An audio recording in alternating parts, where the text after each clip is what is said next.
Panca indera manusia juga disebut dengan alat indera manusia. Disebut panca indera karena alat indera manusia terdiri dari 5, yaitu indera penglihatan, mata, indera pendengaran, telinga, indera pembau, hidung, indera pengecap, lidah, dan indera peraba, kulit. Pada video kali ini, saya akan membahas salah satu alat indera pada manusia, yaitu indera penglihatan. Indera penglihatan pada manusia adalah mata. Indera penglihatan disebut juga fotoreseptor, karena mata sangat peka terhadap rangsangan cahaya. Dilansir dari Encyclopedia Britannica tahun 2015, mata merupakan organ indera khusus yang mampu menerima gambar visual. Selanjutnya, gambar visual tersebut dibawa ke otak. Di dalam mata terdapat beberapa bagian sebagai proses penglihatan. Bagian-bagian tersebut memiliki fungsinya masing-masing. Nah, berikut merupakan gambar bagian-bagian mata. Saya akan membahas beberapa bagian-bagian mata beserta fungsinya. Yang pertama, kornea. Kornea merupakan bagian bening yang bersifat tembus pandang dan terletak di lapisan terluar. Kornea berfungsi sebagai tempat masuknya cahaya pertama kali sebelum akhirnya cahaya dapat masuk ke sel-sel penerima di bagian dalam mata. Yang kedua adalah pupil. Pupil yang merupakan bagian lingkaran hitam di bola mata. Sebenarnya adalah tempat lewatnya cahaya ke dalam mata. Pupil berfungsi untuk mengatur banyak sedikitnya cahaya yang masuk. Yang ketiga adalah iris. Iris merupakan bagian berwarna yang berada di sekitar pupil. Nah, iris ini yang berperan memberi warna pada mata. Maka dari itu, iris terkadang juga disebut sebagai selaput pelangi. Yang keempat adalah retina atau selaput jala. Retina adalah lapisan sangat tipis yang peka terhadap cahaya. Posisinya berada di dinding paling dalam yang berfungsi untuk menangkap bayangan benda.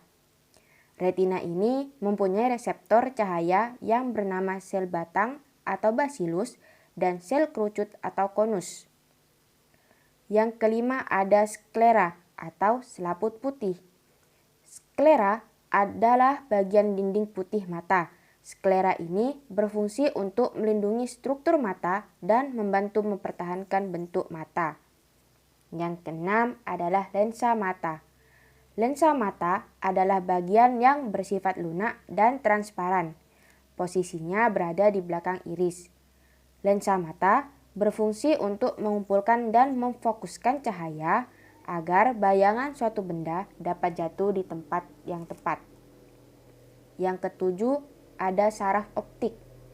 Saraf optik ini berfungsi untuk meneruskan informasi visual benda yang diterima retina menuju ke otak. Yang kedelapan adalah koroid. Koroid adalah dinding mata yang berfungsi sebagai penyuplai oksigen dan nutrisi untuk bagian-bagian mata yang lain, khususnya untuk retina. Koroid biasanya berwarna coklat kehitaman atau hitam. Warna ini bertujuan agar cahaya tidak dipantulkan kembali. Yang kesembilan ada titik buta. Titik buta adalah bagian-bagian atau yang berfungsi untuk meneruskan dan membelokkan berkas saraf menuju otak. Di bagian ini tidak ada sel-sel yang peka terhadap rangsangan cahaya.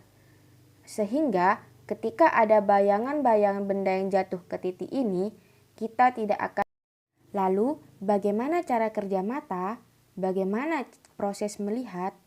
Nah, pertama-tama cahaya akan masuk melewati kornea. Setelah itu, kornea akan mengatur masuknya cahaya ke mata. Cahaya selanjutnya akan melewati pupil. Sebelum itu, iris mata akan bertugas mengatur banyak sedikitnya cahaya yang masuk ke pupil. Cahaya kemudian akan melewati bagian lensa mata. Lensa akan bekerja sama dengan kornea untuk memfokuskan cahaya dengan benar tepat ke retina mata. Ketika cahaya mengenai retina, sel-sel reseptor akan mengubah cahaya tersebut menjadi sinyal untuk dikirim ke otak melalui saraf-saraf optik. Dengan begitu, otak akan mengubah sinyal menjadi gambar yang bisa dilihat. Di sini, saya akan menyebutkan dan menjelaskan beberapa kelainan pada mata. Nah, gambar ini merupakan gambar kelainan mata miopi dan hipermetropi.